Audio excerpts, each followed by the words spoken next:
பத்திரிக்கையாளர் மணி வந்து ஒரு சங்கியாக இருந்திருக்காருன்னு சொல்லி இவ்வளோ நாளாக நமக்கு தெரியாமல் இருந்திருக்கு. இப்போ சமீபத்தில் ஒரு 4 நாளைக்கு முன்னே விஜயோட அரசியலை பற்றி ஒரு வலைய தனியார் யூடியூப் சேனலுக்கு நேர்காணல் கொடுக்கும்போது தான் மணி அவர்களே ஒரு சங்கின்னு எனக்கு விவரம் தெரிய ஆரம்பிச்சிருக்கு. அப்படி ஒரு சங்கியாக பேசிய வீடியோ ஒன்று இணையதளத்தில் பயங்கர வைரலாகிட்டு இருக்கு. அந்த வீடியோ ஒன்று போடுறேன் பாருங்கள். இன்றைக்கி வந்து புனித பசுக்களை தமிழ்நாடு அரசியலில் இருக்கிறது பெரியார், திராவிடம், இந்த மாதிரியான விஷயங்கள். இதை எவனாவது கேள்வி கேட்டானா அவனை 100 தடவை சிலுவையில் அறைவானுங்க. அங்கே எப்படி மோடியையும் சங்க பரிவாரத்தையும் ஆர்எஸ்எஸையும் ஹிந்துத்வாவையும் கேள்வி கேட்டால் அவனை சிலுவையில் அறைவானுங்களோ, அந்த மாதிரி தமிழ்நாட்டில் வந்து திராவிடத்தையும் பெரியாரையும் நீங்கள் கேள்வி கேட்டிங்கன்னா இங்கே சிலுவையில் அறையக்கூடிய ஒரு போக்கு நிலை. இந்த வீடியோவில் நீங்கள் கிட்டத்தட்ட 22 வினாடி வரும். இந்த 22 வினாடி நீங்கள் திரும்ப திரும்ப போட்டு கேட்டாலுமே உங்களுக்கு ஒரு மயிரும் கிடைக்காது. அப்படி இருக்கும்போது மணி அவர்களை எப்படா சங்கி நீ சொல்கிறேன்னு சொல்லி ஒரு கேள்வியிலும் நான் சொல்லலை. இந்த திராவிடியா பசங்க தான் மணி அவர்களை சங்கின்னு சொல்கிறாங்க. எதற்காண்டி மணி அவர்கள் சங்கின்னு சொல்கிறாங்கன்னா, அந்த ஈவே ராமசாமி அவர்கள் இருக்கார் தெரியுமா, தமிழ்நாட்டில் வந்து ஒரு கடவுளாக சித்தரிக்கப்படக்கூடிய ஈவே ராமசாமி அவர்களை இங்கே யாராவது விமர்சனம் பண்ணிட்டாங்கன்னா அதன் மூலமாக உண்ணியாக வாழக்கூடிய ஹைனா கூட்டங்கள் கடிச்சு கொதற ரெடியாக இருக்கும். ஏன்னா முதலாளியினுடைய அந்த பணத்தில் தான் சொகுசாக பல ஹைனா கூட்டங்கள் உயிர் வாழ்ந்துக்கிட்டு இருக்கு. அப்போ அந்த முதலாளிக்கு ஒரு பிரச்சனை, முதலாளி யாராவது ஒருத்தங்க பேசிட்டாங்கன்னா எப்படி நாய் முதலாளிக்கு விசுவாசமாக இருக்குமோ அதே மாதிரி இந்த கடிச்சு கொதறக்கூடிய அறிவாளிய ஹைனா கூட்டங்கள் வந்து நம்மளை வந்து கடிச்சு கொதற ரெடியாக இருப்பாங்க. எப்படி வடக்க பார்த்துக்கிட்டிங்கன்னா மோடியவோ சங் பரிவார் கும்பலையோ ஆர்எஸ்எஸ்ஸையோ பசுமாட்டையோ பேச முடியாதோ, அப்படி தமிழ்நாட்டில் நீங்கள் திராவிடம் இல்லைன்னா ராமசாமி அப்படின்னு சொல்லி சின்னதாக ஒரு பொருளை நீங்கள் வச்சுட்டிங்கன்னா நீங்கள் சங்கின்னு முத்திரை குத்தப்பட்டுறீங்க. இதை சொன்னது யாருன்னு பார்த்துக்கிட்டிங்கன்னா யூடியூப் பொட்டஸுங்கிற ஒரு திராவிடியா மகன் தான் இதை வந்து சொல்கிறான். அதாவது இந்த திராவிடியா மகனுக்கு யார் சொல்கிறான்னு பார்த்துக்கிட்டிங்கன்னா கரிகாலன்னு சொல்லி ஒரு திராவிடியா பையன் ஒருத்தர் இருக்கான். இந்த திராவிடியா பையன்தான் இந்த மணி அவர்கள் வந்து நடுநிலைவாதி கிடையாது, அவருடைய வேஷம் வந்து வெளியே தெரிய ஆரம்பிச்சிருச்சுன்னு சொல்லி பதிவை தூக்கி போடுறாங்க. இவங்களுக்கு உண்மையான வன்மம் என்னன்னு பார்த்துக்கிட்டிங்கன்னா, பத்திரிக்கை மணி அவர்கள் வந்து அதிமுக காலகட்டத்தில் எடப்பாடி பழனிசாமியை கடுமையான முறை விமர்சனம் பண்ணார். அடிமை அரசாக இந்த எடப்பாடி பழனிசாமி அரசு மோடிக்கு சிங்கிச்சங்கு அடித்ததை பார்த்து எல்லாருக்கும் விமர்சனம் வந்துச்சு. எல்லாருமே கடுமையான எதிர்ப்பு தெரிவித்தாங்க. குரலவற்றின் குரன்னு சொல்லி அப்போ தான் ஒருத்தர் பிறந்து குழந்தைய வந்து நம்ம நாட்டில் நம்மளால் ஏமாற்றிருந்தார் நம்மளை முழுக்கவே. அப்படி எல்லோரும் இருக்கும்போது நம்ம எல்லாருமே ஊடகங்கள் நினச்சி மதித்தோம். செஞ்சிலிவெல்லாம் மதித்தோம் நம்மளாம் வந்து. அப்போ பத்திரிக்கை மணி அவர்களாக இருக்கலாம், அப்போ எல்லாருமே அந்த காலகட்டத்தில் எல்லா யூடியூப் சேனலுக்கு எல்லாருமே எப்பேற்பட்டவைங்கப்பா சில்லறை சதற விட்டு இருந்தோம். நம்ம வந்து இவங்க அரசாங்கத்தை எதிர்த்து எடப்பாடி பழனிசாமி அரசு எதிர்த்து கேள்வி கேட்குறாங்கப்பா, பரவாயில்லப்பா தைரியம் உள்ளவங்க கொஞ்சம்லாம் சில்லறை சதற விட்டோம். ஆனால் 2021 முத்துவேல் கருணாநிதி ஐயா ஸ்டாலின் சொல்லி ஒருத்தர் என்னைக்கு பொறுப்பேற்றாரோ நம்ம சில்லறை சதற விட்ட முழுக்கவே சில்லறையாகவே மாறிட்டான். அப்படி திமுகவோட அண்டாவாகவும் திமுகவோட செம்பாகவும் கரவெட்டி கட்டாத திமுகவோடைய கூஜாவாக மாறி நிற்கிறாங்க. அப்படி இருக்கும்போது இப்போ இருக்கக்கூடிய பத்திரிகையாளர் சொல்லக்கூடிய ரவீந்திர துரைசாமியாக இருக்கலாம் இல்லை மணி அவர்களாக இருக்கலாம், இவங்களுக்கு முழுக்கவே இவங்க குத்தக்கூடிய முத்திரை என்னென்னா சங்கி முத்திரை குத்தணும்.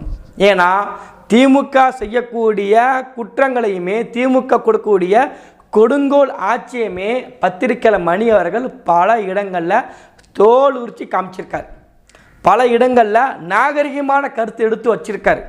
இன்னை வரைக்கும் ஒரு பத்திரிக்கையாளர் இருந்து பேசக்கூடிய ஐயா பத்திரிக்கை மணி அவர்கள் எந்த இடத்துலையுமே நான் வந்து அண்ணாங்க, நான் வந்து என்னை சொம்முன்னு சுருக்காதீங்கன்னு சொல்லி திமுக மேடைகளையோ இல்லை அதிமுக மேடைகளிலோ பிஜேபி மேடைகளிலோ காங்கிரஸ் மேடைகளிலோ பேசவே இல்லை. அவருடைய நடுநிலைத்தன்மையோட ஆளும் அரசாங்கத்தை கேள்வி கேட்டுக்கிட்டே இருக்கார். அப்போ அந்த ஆளும் அரசாங்கம் இருக்கிற திமுக கேள்வி கேட்கும்போது திமுகவில் இருந்து காசு வாங்கி கூலிக்கு வேலை செய்யக்கூடிய கூலி நாய்கள் இருக்காங்க தெரியுமா, ஹைனா கூட்டங்கள்.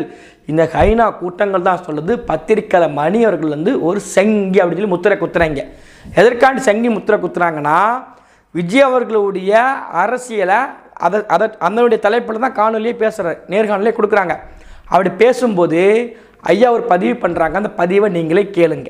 அரசியல் வருகை பெரிய சவாலாக யாருக்கு உருவெடுக்கும் என்றால் திமுகவுக்கு, குறிப்பாக உதயநிதிக்கு முன்னெடுக்கும். உதயநிதி விஜய் வந்து ஒரு பெரிய சவாலாக அவங்களுக்கு கொடுக்கலாம். இதே போல விஜய் அவர்களுடைய அரசியல் யாருக்கு எதிராக இருக்கும் பார்த்துக்கிட்டிங்கன்னா உதயநிதி ஸ்டாலினுக்கு மிகவும் ஆபத்தாக இருக்கும். அதான் நம்ம நேத்தே பதிவு பண்ணிதான். அதற்கு தான் அதில் இருந்து ஒட்டு உண்ணியாக குடும்பத்தை நடத்தி, பொண்டாட்டியை காப்பாற்றி, பிள்ளையை காப்பாற்றி, முதுகெலும்பு இல்லாத கூனி குறுகி போகக்கூடிய 4 முதுகெலும்பை பற்றி நேற்று நம்ம போட்டிருந்தோம். 4 நாய்களை பற்றி பேசினோம். அந்த 4 நாயில் 5ஆவது நாய் வந்து சேர்ந்தது தான் இந்த கரிகால நாய். இந்த நாய்கள் முழுக்கவே விஜயை கேள்வி கேட்பாங்க, பத்திரிக்கையாளர் மணியை பற்றி கேள்வி கேட்பாங்க, அப்புறம் ரவுதி சுரட்சம் பற்றி கேள்வி கேட்பாங்க. பத்திரிக்கையாளர்னு சொல்லி நடுநிலையிருந்து நன்று ஊர் முழுக்க ஏமாற்றக்கூடிய குரலவற்றை குரல் பேசக்கூடிய அண்டா போன்றவர்கள் கேள்வி கேட்க மாட்டாங்க. செருப்பு மாதிரி மீச வச்சிருப்பார் ஒருத்தர் தொடப்பு கட்ட மணிக்க, நக்கீரன், அவர் பேர் நக்கீரன் கோபால், அப்படி இன்வெஸ்டிகேஷன் புலின்னு சொல்லுவாங்க. நாங்கள்லாம் கரை வெட்டி கட்ட திமுக கட்சிக்காரங்க அப்படிங்க மேடையில். அப்போ இத்தனை வருஷமாக அவளை பார்த்து அவள் வீரப்பனை பற்றி பதிவு எடுத்து போட்டார், இந்த அம்மா பற்றி பதிவு எடுத்து போட்டார், பல பதிவுகள் எடுத்து பதிவு போடும்போது நம்ம என்ன நினச்சோம், பரவாயில்ல பத்திரிக்கையாளர்னா இவள் தைரியமாக இருக்கணுங்க, இவள் நேர்மையாக இருக்கணும் நம்ம நினச்சோம். ஆனால் அவர் சொல்கிறாரு நாளாக திமுக கரை வெட்டி கட்டாதங்க அப்படிங்க. இதை விட ஒரு வெக்கக்கேடு ஏதாவது ஒன்று இருக்குமா? அப்போ இவங்களை பொறுத்த வரைக்கும் பத்திரிக்கையாளர் எப்படி இருக்கணும்னா, பெரியார் வாழுக, ஸ்டாலின் வந்து படித்த மேதை, அவரை மாதிரி மேதை உலகத்தில் எங்கேயுமே பார்க்க முடியாது. நெறியாளர் அதான் பத்திரிக்கையாளர் கேள்வி கேட்டார்னா அந்த அவர் என்ன கேள்வி கேட்குறாரோ அந்த கேள்விக்கான பதில் கையில் இருக்க துண்டுச்சீட்டில் இருக்குது. எப்படி நமக்கு புரிய மாட்டேங்குங்க? இங்கே ஒரு அதுக்கு மோடி பத்திரிக்கையாளர் சந்திக்கலை. இங்கே என்ன நடக்குன்னா, அங்கே நெறியால் கேட்குற கேள்வி ஸ்டாலின் அவர்கள் பேப்பரை பார்த்து இப்போ சொல்கிறார். இதுக்கு எதுக்கு பத்திரிக்கை சந்திப்பு வைக்கணும்? அது நீங்கள் யூடியூப்பில் அழகாக பேசிட்டு வரீங்க, அழகாக பேசுவீங்க, நாங்கள் அஞ்ச மாட்டோம், நாங்கள் வந்து எதுக்கு பயப்பட மாட்டோம், நாங்கள் கலந்துட மகனாங்க அப்படிங்க அழகாக பேசுவீங்க. அழகாக எங்களுக்கு டஃப் கொடுப்பீங்களே, அனைத்து யூடியூபர் டஃப் கொடுக்கக்கூடிய மிகப்பெரிய யூடியூபர் ஸ்டாலின் அவர்கள் தானே. அப்படி உட்காந்து பேசுகிற எதுக்கு சந்திக்கணும்? அதற்கு பிறகு சின்னவர் வாழ்கன்னு சொல்லணும். அதையும் மீறி இன்மினிதி வாழ்கன்னு சொல்லக்கூடியவன் தான் உண்மையான ஜேர்னலிசம், அதுதான் உண்மையான நடுநிலைவாதின்னு சொல்லி இந்த அறிவாளத்திலிருந்து வரக்கூடிய காசுக்கு மாரடிக்கூடிய கூலிக்கு வேலை செய்யக்கூடியவங்க தான் இந்த புறக்கிற பசங்க. அதான் நடுநிலை பற்றி நாட்டில் எவன் எதை பேசணும்னு சொல்வதற்கு லாய்க்கில்லாமல் போயிடுச்சு. யூடியூப்போட நடுநிலை பற்றி பேசலாமா? எத்தனை விஷயங்கள் நடந்துக்கு தமிழ்நாட்டில் வந்து, எத்தனை விஷயங்கள். ரேகான்னு ஒரு தங்கச்சி, இவங்க நம்ம யாரும் இப்படி பார்க்கல, இவங்க சொல்கிறபடியே சொல்லிட்டு போய் அனிதாவுக்கு குரல் கொடுத்தவங்க, அனிதா தலித்தாக பார்க்கப்பட்டவங்க. அப்போ ரேகா அவர்கள் தலித்தாக இருக்கிறாங்க. அப்போ அதே ரேகா அவர்களுக்கு இன்னை வரைக்கும் குரல் கொடுக்காதவங்க. அது ரேகாவுக்கு காரணம் அந்த பாதிப்புக்கு காரணமான கருணாநிதி எம்எல்ஏவுடைய மகனையும் மருமகனையும் கைது செஞ்சுட்டாங்கன்னு சொல்லி ஊடகங்கள் முழுக்க வந்துச்சு. ஒரு புகைப்படம் கூட நமக்கு வரவே இல்லை. அது சார்ந்து கைது பண்ண எல்லா நியூஸ் கார்டு மட்டும் போட்டாங்க. அவங்களோட புகைப்படமோ, எந்த காவலத்தை அரெஸ்ட் பண்ணாங்க, எந்த நீதிமன்றத்தில் ஆஜர்படுத்தினாங்க, எந்த காவல்துறை அதிகாரிகள் விரைந்து கைது செஞ்சாங்க, எதுவுமே நம்ம காட்டவே இல்லை. அப்போ இது முழுக்க பார்த்துக்கிட்டிங்கன்னா ஒரு கட்டமைக்கப்பட்ட ஒரு ஊடகமாக இருந்துக்கிட்டு இருக்குது. எதுக்குன்னா அறிவாளத்திற்கு கட்டமைக்கப்பட்ட ஊடகமாக இருக்குது. இதை எதிர்த்து யாரும் கேள்வி கேட்டாங்கன்னா இவங்க சொல்லக்கூடிய முத்திரை என்னன்னா சங்கின் முத்திரை குத்துவாங்க.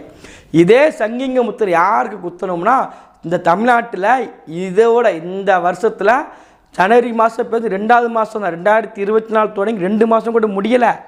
இப்போ தான் 2வது மாதம் கால எடுத்து வச்சுருக்கோம். ஆனால் இந்த ஒரே மாதத்தில் மட்டும், ஜனவரி மாதத்தில் மட்டும் நாட்டினுடைய ஒன்றிய அமைச்சர் மதிப்பிற்குரிய நரேந்திர மோடி அவர்கள் தமிழ்நாட்டுக்குள்ளே கூட்டு வந்தது பிரதமருடைய எதோ நல்ல தெரியல, மத்திய அமைச்சரா, இந்திய பிரதமர், பாரத பிரதமர் நரேந்திர மோடியை இது தமிழ்நாட்டுக்குள்ளே கூட்டு வந்தது உங்கள் முதலமைச்சர் தான். இதை கேள்வி கேட்க வக்கு இல்லாத, முதுகெலும்பு இல்லாத மானங்கெட்டவங்க தான். இந்த மானங்கெட்டவங்க தான் சொல்கிறாங்க பத்திரிக்கையில் மணி வந்து ஒரு சங்கின்னு. மணி அவர்களை வந்து கொஞ்சம் கூட மரியாதை இல்லாமல், டே மணி, இவனால் நான் இனிமேல் நடுநிலைவாதின்னு சொல்கிறத வந்து ஏற்றுக்க முடியாது, இவனுக்கும் சேர்த்து பேசணும், கும்பாபிஷேகம் பண்ணணும் அப்படிலாம் சொல்லி ஒரு அறமற்ற வார்த்தைகளும் பதிவு பண்ணும்போது, உன் ஆத்தவனை எப்படா வளர்த்தா, உன் ஆத்தா வளர்க்கும்போது பெரியவங்களுக்கு மரியாதை கொடுக்கணும் அப்படின்னு சொல்லி வளர்க்க மாட்டாங்களா? ஒருத்தங்க தவறான வார்த்தையை பதிவு பண்ணியிருக்கிறாங்கன்னு நம்ம கேட்கலாம். ஏங்க மணி நீங்கள் இப்படி தப்பாக பேசிட்டீங்க, நீ இதே மணியில் நீ எந்த மணிலாம் போட்டு பேச தப்பு கிடையாது. அந்த வார்த்தையில் கொஞ்சம் கூட ஒரு சொல்லு கூட தவறாமல் கண்ணியம் இல்லாத வார்த்தை பயன்படுத்தலை, நாகரிகமான வார்த்தை பதிவு பண்ணியிருக்காரு. எங்களுக்கு என்ன பிரச்சனைனா திமுகவையும் மோடி செய்யக்கூடிய அட்டுழியத்தையும் ஒப்பிட்டு பேசுகிறாங்க. காரணம் ரெண்டும் சலிக்காத ஒன்று. பிஜேபி கட்சிக்காரனை கூட நீங்கள் சமாளிச்சிடலாம், ஆனால் அதை விட அறிவில்லாதவங்க திமுக கட்சிக்காரங்க. அதுதான் நமக்கு நிதர்சனமாக இருந்துக்கிட்டு இருக்கு. கள நிலவரம், கள சூழ்நிலை இதுதான். உடன்பிறப்புகள் என்றும் தமிழ்நாட்டுக்கு ஆபத்து. இந்த உடன்பிறப்புகளை வைத்து ஒட்டுண்ணியாக வாழக்கூடிய யூடியூப்பர்களை கல்லால் விரட்ட வேண்டும், கல்லால் அடிக்கக்கூடிய காலம் சூழ்நிலை நம்ம கையில் வந்திருக்கு. செருப்பை கலட்டி அடித்து விரட்ட வேண்டிய கட்டாயத்தில் நம்ம இருந்துக்கிட்டு இருக்கோம். செருப்பை கையில் வச்சுக்கோங்க, கல்லை கையில் வச்சுக்கோங்க. இந்த மாதிரி ஹைனா கூட்டங்களை வரும்போது செருப்பையும் விளக்குமாறு வச்சு வரவேறுங்க. நன்றி, வணக்கம்.